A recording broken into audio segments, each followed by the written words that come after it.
iyo ibintu bimeze gutyo tubwiza gukoresha igitoro isho byagenewe ugasanga umuntu afite imiduga 6 mu nzu ariko agwana aho igitoro ngo wuzuye imiduga waraye cyakora ngo atere azana ifaranga ryo hanze aterera igihugu ugasanga ntari hari akabuwambere kuvuga ngo igitoro cyabutse ngo amafaranga yabuze ahubwo abambarira wanda mwaterereye ngahe mwazanya ngahe mwashoye hanze iki mwazanye amadolari ngana gute hanyuma igihugu nicyakoresheje neza abo nibo ndondera mu gihe bitaruko rero ndavuga ku mwembo uwo mwaka uheze dushima cyane wari baye mwinshi aho twatwegeranya amatone arenga 70,000 hano umusesekara twegeranije ku bene igihugu n'ubu byari mu masoko byerekana yuko mu Burundi atanzara ihari umwembo ntubisema umwembo ntubingorane byerekana ko igihugu bihagaze neza none utujyana kugaruka ku masoko naho muvuga yuko abanyagihugu badafite inzara kutagaruka ku masoko mu bigori bizimbuke muririmbyi nta kintu kiryoshe nko gukora indirimbo ziri ku rwego mpuzamakungu. Umva rero inyishu ibibazo byanyu yabonetse. Malengo Records ni studio nshasha ije kuba ivyo mwari murindiranye igishika. Tubafitiye abahinyanyuzi mpuzamakungu banonosoye ivya beatmaking, voice recording, mixing na mastering byo ku rwego rwo hejuru. Turakora kandi ama publicity, voice over, dubbing na sound tracks kubakora amareresi. Dukorera mu Kamenge quartier Gikizi kujya 6 hepfo ya lycée municipal Kamenge aho benshi bita Limika. Mufisi ico mubaza twakure kuri 68 60 20 96 cyangwa mutwakure kuri 66 21 21 39. Malengo Records ije nk'inyishu y'umuziki w'Uburundi. Nyene cyubahiro ejo bundi umukuru w'igihugu igihe yariko yugurura ibikorwa byo kwiyamamaza hariya mu ntara ya Gitega yarivumereye avuga ati ibigega by'igitoro tubifise hanze ariko kubisehura ntitubishobora kuko turacabuze ibimodoka amakamyo byo kubizana kandi ntidufise n'ibikono ibigega tubisukamwo. None leta yobirikira ko iki kugira ngo haboneke amahera mva makungu yotuma hagugwa canke agakoteshwa ivyo bimodoka kugira ngo ico gitoro gishike mu Burundi. Mbega ubwo leta ntiyokorosha canke ikareka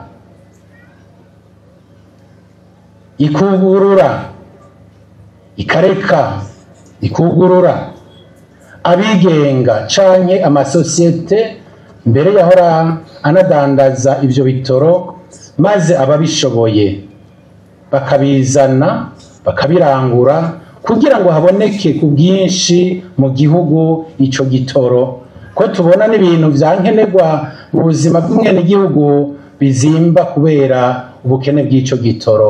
Murakoze. Mu byo mwavuze n'ibyo umukuru w'igihugu yavuze ko ari ukuri. Musanzwe muzi ko ibitoro novuga ko ni gisata mu bisanzwe gikomeye cyane, ni gisata iyo hagize igihinduka usanga mu buzima bw'abene igihugu hari byinshi bihindutse. Hanyuma ahanini mu babikoreramo wasanga atakuri bashiramwo ku buryo byaribonekeje ko usanga dufite igitoro hanze, hanyuma ababijejwe kugira ngo bakizane bagishikane ngaha mu gihugu twarabishizemo n'ingufu nyinshi n'uburyo bwabonetse ngo usanga batuzanira gike ugasanga haje amakamyo 10 amakamyo 15 kandi bari bakwiye gushira mu makamyo menshi cyane gutyo igitoro ikaza mu gihugu cyacu. Cyaribonekeje kuko n'ubu tuvugana hariho amakamyo basanga hagaze kandi bashizemo igitoro mugabo ukibaza ni igiki cyatumye ayo makamyo ataza.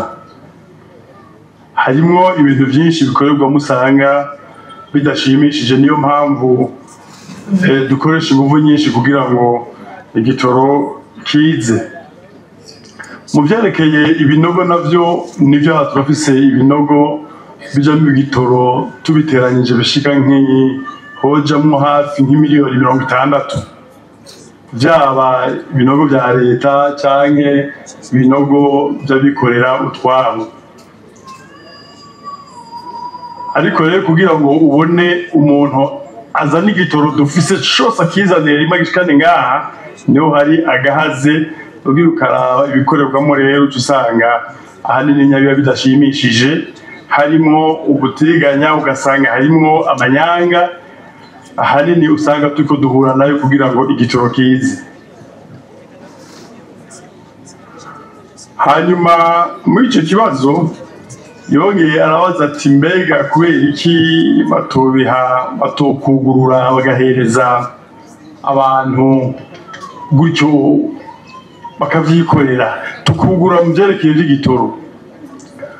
Uravye iyo amafaranga asanzwe ava, amafaranga yo hanze benshi ubwirukiro baraba ni banki nkuru y'igihugu.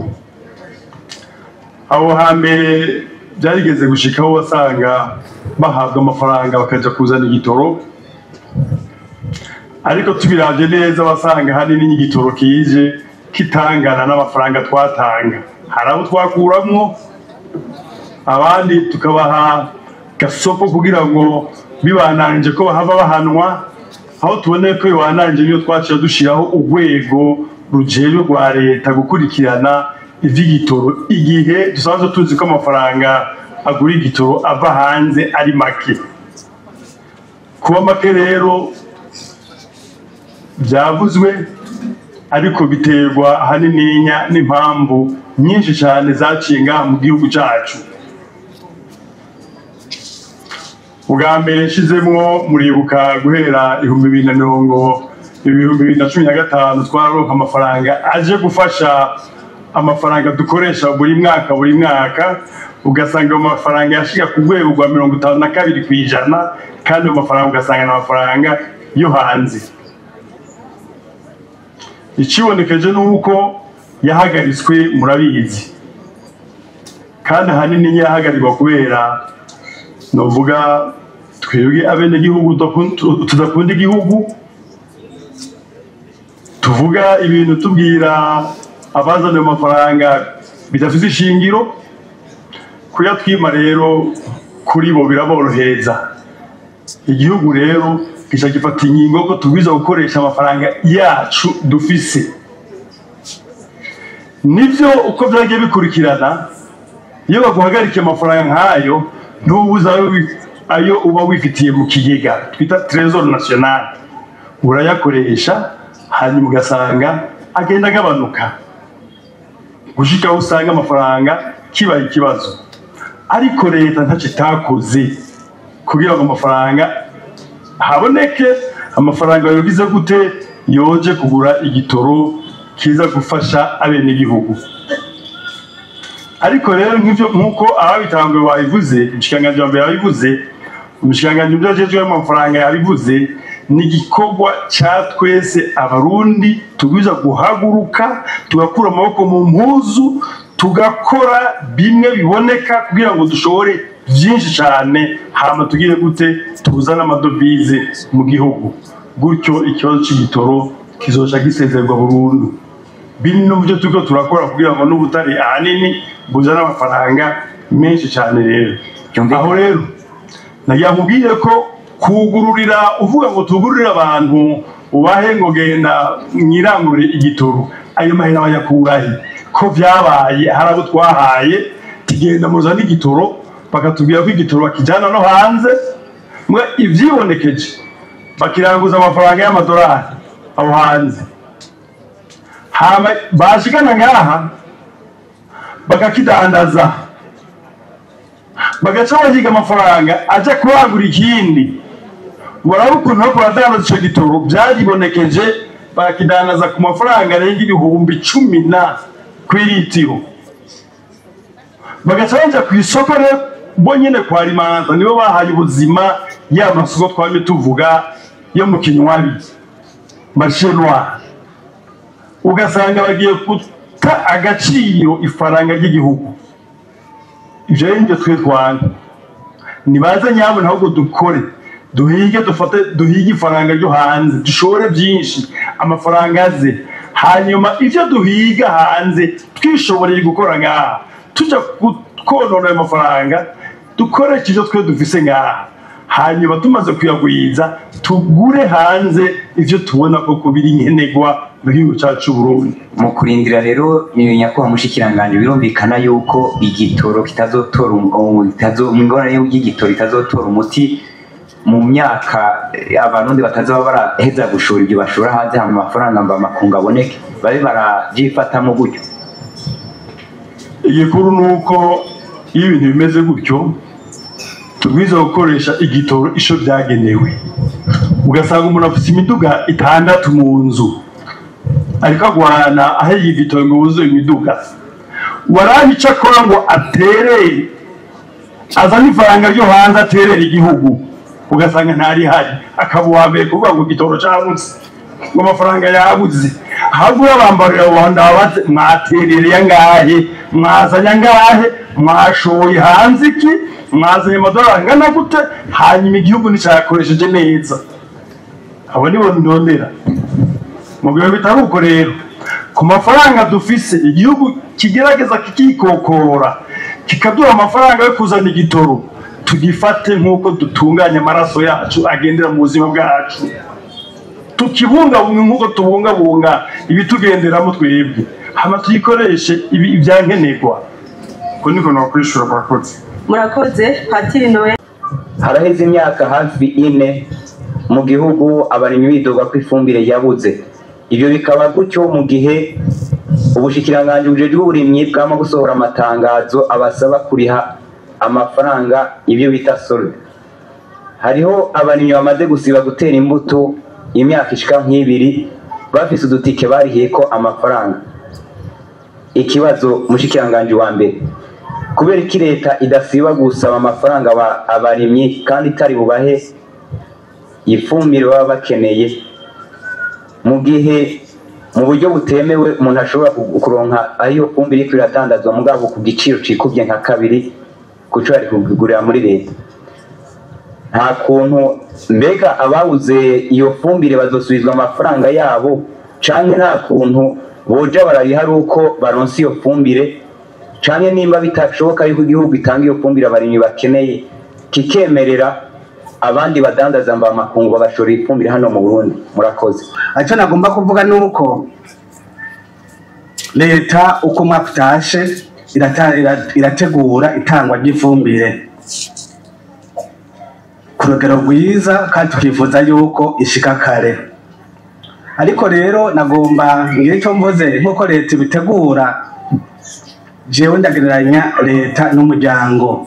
Mu muryango umuvyeyi arategura kugurira nk'uduhuzu umuryango abana biwe ko ku Noel no kwipasika nk'akarorero. Mugabo rero hageze kuri iyo pasika canke ku Noel ntibigende nko yabiteguye ugasanga bakoronka impuzu z'abana 4 aronka iz'abana 3 ugasanga ntibikwira kubera utuntu twamuciriyemo.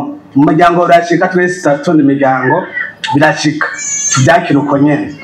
Hanyuma muri leta rero uko nyene turategekanya gutangira ifumbire kandi tukifuza yuko ishika ku gihe kandi ikwiye, ariko mu nzira hari utuntu dushobora gucamwo nakwe cyotuma kumbure abantu baca barana umutsi. Aha nagomba ngire cyo mvuze kubyerekeye ibiharuro by'ifumbire kuva mu mwaka wa 2014 ifumbire yakoreshwa mu Burundi zari amatoni 17,308 n'ibice 925, ariko kuva mu mwaka wa 2023 habaye komande amatoni angana 109 na 30,57. Urumva twavuye ku matoni 17,000 tugera ku matoni 109. Murumva namwe ko byiyongereye ariko singorane. Ibi no gushima byerekana yuko abarimyi b'abarundi bamenyereye neza gukoresha ifumbire iki nico leta yifuza kugira turime kandi twimbore umwimbo ukwiye. Rero kwifumbire byarashitse aha nitwo bihakana aho amatike aba yakozwe hanyuma kumbure aba yarose ntibaronke ifumbire yose. Turemeza nuko hariho amatike akiri mu bene gihugu, nico gituma nuko byashitse nabwiye bishika uko bishika mu muryango. Aya matike leta y'u Burundi ivuga ati yose niyegeranwe kugira ngo umuntu wese yarishe ifumbire aronke ifumbire. Kandi uyu munsi tuvugana amatike ariko aregeranwa, kandi aze ko mubizi neza mwene gihugu ababizi neza ifumbire ikiratangwa buke buke. Kandi ndabwira yuko n'ifumbire kumbure yoba yarabuze n'ifumbire bita ire, ifumbire ikunda gukoresha cyane mu muceri kuko n'ifumbire iva mu mahanga kumbure igituma birashobora kuba ari byavuzwe kare hariho amahera agaciro ataboneka ku rugero rukwiye, bigatuma rero ifumbire idashika iva hanze ku rugero rwiza. Ibyo nababwiye bya bindi bishika no mu muryango twoheza tukihanganya kuko biboze abana ntibacatera batera induru mu muryango gashambuka. Ariko nyakuba mu nyamabanga uwo mushikiranganje muriko muragereranya ibyo muryango abarimyi baba batanze amafaranga mu gihe umuvyeyi agaburira abana atacu baba bamuhaye. Mbona ko mwabatse uburenganzira abarimyi bataronse ifumbire. Murakoze. Nibaza yuko nariko ndabivuga yuko nubwo biruko navuze yuko turiko turatoda amatike tuyegeranya kugira ngo umuntu wese yajishe aronke ifumbire yiwe. Kandi uwo munsi tuvuga ndazi yuko iri kiraboneka buke buke. Intumbero ya leta nuko umuntu wese yarisha amafaranga yiwe ategerezwa kuronka ifumbire yarihiye. Ubu tuvugana uko ifumbire ishitse itera igenda mu ntara abarimyi barishe iyo fumbire bagatera bayironka. Muti none kumbure inyishu irama ni yihe? Inyishu irama nuko hejuru uruganda fomi ruriko rurakora kandi dushimira kuko murabona ngo ifumbire yitwa imbura n'ubwibura zikorogero runini kugikorerwa ngaha mu Burundi. Aha nta mwidogo myinshi iri ku ifumbire yitwa imbura. Ikimwidogo ni myinshi ku ifumbire yitwa ire, iyo nabwiye iva hanze. Iyo nabwiye yuko uko bigenda kose leta yafashe ingingo uko ishika mu Burundi itera igenda mu makomine amazone kugira ngo uwarisha ifumbire wese ategerezwe kuyironka. N'ubu biriko birakorwa kandi mu ntara zose ngira barabizi. Ubutike buriko buregeranwa. Ntimamagarira n'umwene gihugu yaba gifise agatike muhiriwe agashikiriza hajya ahantu bakamusavye kugira ngo dushobore kuzomuzosha ifumbire yiwe. Hariho kumeneka ndavuga ati umuturama nuko haboneka amahinguriro, niko ndavuga fomi kuri kirakora ifumbire imbura kumbane n'abagana totaza n'abagara. Ariko rero hariho n'andi mahinguriro ariko arubakwa twizeye yuko ari yaramuka heze agatangura gukora ko kibazo cy'ifumbire kizotera gihagarara burundu. Aha ndavuga nk'ihinguriro ribugendana n'irindi riri hariya mu ntara ya Rutana ibukemba. Kandi umwanya tuvugana bagejeje kure turize ko mu minsi bari mu gutangwa. Batanguye rero kibazo cy'ifumbire kizoba kirangiye tubandanye twimbora neza. Ariko kuri iki kibazo kuronka ifumbire canke gutanga agatike wasigaranye ni kimwe, ariko kandi no kuronka ifumbire irima ryaraheze ni kindi. Uno munsi cizere mu murimyi kugira ngo ntasubire kugira urwo ruhombo rwo kurima akarindira ifumbire akayibura niki. Ibi nako ndavuga urumva ubu ikibazo dusigaranye conyene ni kuri iyo fumbire twumva iva bamakongo. Ariko nayone nababwire ko turiko turagerageza ishabuka yose kugira yinjiye ikigende hava abarimyi. none mu kurindira abarimyi muzobandanya mubabwira bagume bariha amafaranga abo bitakunze kubera utwo tugorane mwashikirije bazosubizwa amafaranga canke bazotunganizwa gute? Nico navuze ntibazosubiza amafaranga, ntabwo yuko umuntu wese yarisha amafaranga afite ateza kuronka ifumbire yiwe. Ico nakivuze. Kumbure ngifise ijambo hari ibindi bibazo byabajejwe ubushikiranganje, ari ikibazo cyabajejwe kivuga kiti hari yagiyeho ikigo Anagesa. Timbega none umwimbo wegeranijwe ukoreshwa gute? Umwimbo wegera ubwa mbere nagomba ndabwira yuko ikigo Anagesa cagiyeho mu ntumbero zibiri. Ubwa mbere no kugira ngo hajeho ishobore kwegeranya umwimbo w'intega bizoza mu gihe habaye ingorane hakabura uzoba canke haba imyuzure, leta ironkaho yikora kugira ngo ishike kuba bahuye n'ibibazo. Iyindi mbo igira kabiri ni kugira ngo ishobore gufasha mu gihe ibiciro biduze ku isoko, wa mwumbo yawe yabika iwushire ku isoko bya biciro bishobore gusubira hasi. Izo mbo zibiri Anagesa yagiriyeho. Rero mvuze umwimbo wegeranijwe mu bigo Anagesa, ubwa mbere nico nabwiye umwimbo w'intoga bizoza, mugabo kandi iyo bibaye byinshi iraheze kabisha ku isoko bikadandazwa. Rero ubu byaradandajwe n'ibyitari byadandazwe, ubu biriko biradandazwa kugira ngo bihe. Ndiko ndavuga ku mwimbo wo mwaka uheze dushima cyane wari baye mwinshi, aho twari twegeranye amatoni arenga 70,000. Hano umusesekara twegeranije ku bene gihugu. N'ubu byari bikiri mu stock, byerekana yuko mu Burundi atanzara ihari. Umwimbo ntubisema, umwimbo ntubingorane, byerekana ko igihugu gihagaze neza. None tujana ariko kugaruka ku masoko naho muvuga yuko abanyagihugu badafite inzara, kutagaruka ku masoko mu bigori bizimbuke. Sinzi ko mu byibuka twarashize amatangazo mu maradiyo yanyu dusaba abere yuko badahugura umwimbo, by'ukuri ntitwabonye benshi baje kuwugura. Twarize amatangazo rimwe kabiri ntibaje kubigura, nico gituma bikiri mu masoko. Twibaza rero yuko bari basanze bayifise. Ayo matangazo ku maradiyo yanyu yaraciyeko. Hanyuma kumbure muravuga muti none akarusho n'akahe ku bene gihugu? Akarusho ni kenshi cyane. Barabize yuko imbere yuko ikigo Anagesa kijaho, umuntu yari mu bigori hajya byeze bimbuye ugasanga ikiro cy'ibigori kigurwa 500 300.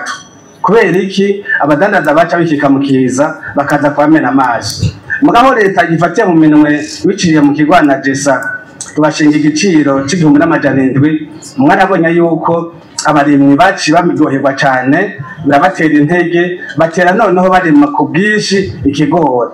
Ikigori mu Burundi gisigara igiterwa gikomeye cyane ku buryo abarundi bose namwe gisagara bariko batuga kuri ibigori. Nico gituma amatoni y'ibigori umwimbo utera wiyongera. N'ubu ndaze muri uwo mwaka umwimbo ni munini cyane usumba uwo twatwegeranije. Barindiriye gusa yuko dutangura kubigura muzoheza muyibone. Ariko ku mwenegihugu ajya asumye, dufate nk'akarorero nko ku munyagihugu wo mu gisagara ca Bujumbura, ego umurimyi araronka akunguko, mugo ku mwenegihugu ajya asumye, nagira ngo bigiye ku isoko bizimbutse nawe yo hatorera kuyo. Mu gushinga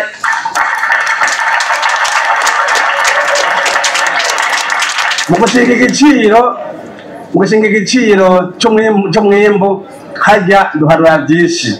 Turaraba ujya asumye, mbwa tukaraba n'ujya mwene gihugu yarimye, kuko nibaza ko arico cari caraboze. Umwene gihugu yararima agatahira ko akuya yabize ntaronke inyungu mu byo yarimye. Aha rero twe turi mu gushinga umwimbo turarambega umurimyi yasohoye isuka agatanga amaboko yiwe agashiramwo umutahe, mbega yakoresheje amahera ngahe, mbega ntiyabishora azoheza yiyohe kakuya yabira. Ibyo turabifatira ko kugira ngo nawe ntatahe inzira yoye. Kandi turashima cyane ibi byaragize ingaruka nziza. Uriko uragenda mu gihugu cyose murabona ko ibintu byahindutse mu miryango. Turabona yuko hariho amazu ariko arubakwa, turabona yuko hariho amapikipiki ariko aragurwa imiduga ibintu bimeze neza hagati mu gihugu ku bantu rero kumbure bajya basomye nabo nyene hajya leta irashinga igiciro iraheze ikaja hagati na hagati kugira nojya umuguzi yoroherwe n'umurimyi yarimye yoroherwe. Ico rero turabishima cyane yuko anagesa agize ico imara. Mu gusoza ico kibazo ngo kwibutsa abarimyi ryari anagesa izotangura kugira umwimbu wabo. Ntabwo murakoze cyane, nagomba mbone kano kanya kwibutsa abarimyi bimbuye ibigori mu gihugu cyose ko leta itabibagiye yafashe ingingo yuko ibigori bizotangura kugurwa muri uku kwezi nyene itariki 16 ibintu tuzotangura. Rero ibigori babyanikire babigosore babitandukanye. Twasabye yuko ibigori bivyera n'ibigori kumbura isa n'umuhondo bitandukanya kugira ducore ibigori bimeze neza bitandukanye bizoshobora guhingurwa neza. Ndabwira yuko ubu hariho abantu bariko abagwiza tunga canke abikora twabo bariko barashinga amahinguro y'ugusya ivyo bigori kugira dushobore ifu imeze neza. Abo barakenera yuko ivyo bigori bitandukanwa imbere mu kubigura. Ico gituma twasavye yuko babitandukanye ivyera bije kwavyo ivyose n'umuhondo bije kwavyo kugira ngo byorohe kuzogurishwa. Ikindi kibazo kumbere twabajijwe mu cabaje ubushikiranganje ni kibazo cerekeye ivyamwa. Dutunge gato umushikiranganje wa mbere arafise ico yongera ko kuri izo nyishuri. Muririmbyi nta kintu kiryoshe nko gukora indirimbo ziri ku rwego mpuzamakungu. Umva rero inyishu ibibazo vyanyu yabonetse. Malengo Records ni studio nshasha ije kuba ivyo mwari murindiranye igishika. Tubafitiye abahinyanyuzi mpuzamakungu banonosoye ivya beatmaking, voice recording, mixing na mastering byo ku rwego rwo hejuru. Turakora kandi ama publicity, voice over, dubbing na sound tracks kubakora amareresi. Dukorera mu Kamenge, quartier Gikizi, kujya gatandatu hepfo ya lycée municipal Kamenge, aho benshi bita Limika. Mufisi ico mubaza twakure kuri 68 60 20 96 canke mutwakure kuri 66 21 21 39. Malengo Records ije nk'inyishu y'umuziki w'Uburundi.